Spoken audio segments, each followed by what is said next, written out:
everyone. Dr. Jones here, grateful for another opportunity this week to share with you some thoughts, some ideas, some points to ponder or reflect on that I think will be very helpful in moving us forward each day in our personal lives, our professional lives, and just helping us take those extra steps forward to get a little better each day. This week, I want to talk about a topic that we often take for granted because we think it's so simple. When in reality, it's actually pretty difficult, and it gets confusing so that when it doesn't go right or things don't go well, we don't know the source of that. We don't realize why it didn't go well. And that topic is communication. I mean, communication should be easy, right? It's just about talking back and forth. I say a couple things, the person says some things back, and I come back with some counterpoints or some answer to that, or everybody's talking at once. And that's the problem. You see, how often do we have communication issues with people because we think communication is just about that talking piece? And as a result, we forget about all the other important parts of communication. Those parts like body language, like validating other people's feelings. The whole idea of how we act towards that person goes a long way in saying how we feel about that person or how we value that person. So what I want to do is I want to offer 3 different things, easy things, well, easy in theory, not so much in practice when we're doing them, but 3 different things that can help us improve how we communicate with others and how we value others and their thoughts. I'll start with the easiest one first, and that's practice listening. Listen to hear what they're saying, to understand what they're saying. Don't wait to speak. Oftentimes when we're in conversations, think about it.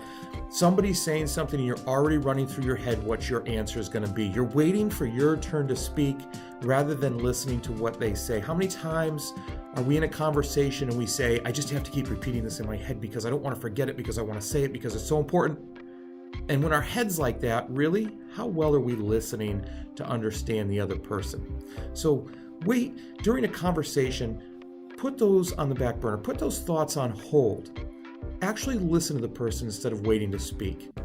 That rolls right into number 2, and that's listen neutrally. Listen without passing judgment. How often does somebody come to you with a problem? And at least for myself, I know this is true. I instantly go into problem solving mode. The person's talking to me and I'm saying, well, if you did this, or if you did this, or if you approach this, I'm not listening well. And sometimes people come to us with problems because they need to talk them through, or maybe they just want to vent.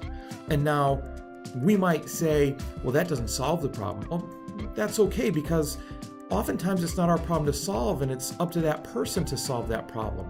And they need somebody to bounce ideas off of. They need a sounding board. They need to process that. And we don't allow them to do that if we're already trying to solve that problem for them, because we aren't listening to understand them. We're not valuing their thought process. And third, try this technique. When somebody finishes talking, when they're talking to you, use silence. That's right. Number 3 in how to communicate better is use silence. You communicate a ton by not talking. That is a way of communicating. And as a matter of fact, oftentimes people are uncomfortable with silence. They're not okay sitting there with nobody saying anything. In classrooms, teachers call it wait time. What happens is, because of that uneasiness, they feel as if they need to fill that with talking.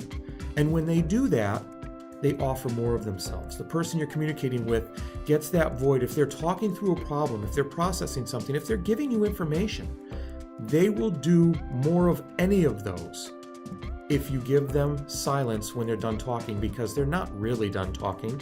You know that whole thing about how we listen but we don't listen because we're waiting to speak? A lot of people do that. So then you get every last piece of communication out of them in a good way if you give them the opportunity, because they want to fill that space. And oftentimes, that's where the real questions come. That's where the real communication comes. That's where valuing them comes. So do you notice anything about communicating? All of those 3 things, they have nothing to do with speaking.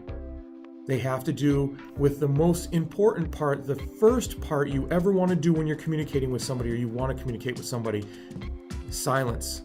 You need to listen. You need to follow those 3 things. Because if you do, What you're communicating to the person is that you value them. And it's not until somebody feels trust, feels that they're valued, that real, deep, meaningful, authentic communication can happen. So here's my challenge to you. Next time, try these 3 things. Listen, don't wait to speak, listen neutrally, and use silence. And I bet your communication goes better.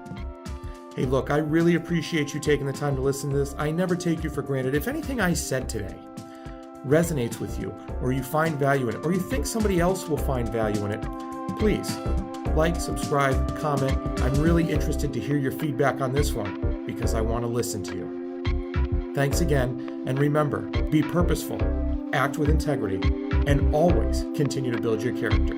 You have a great day.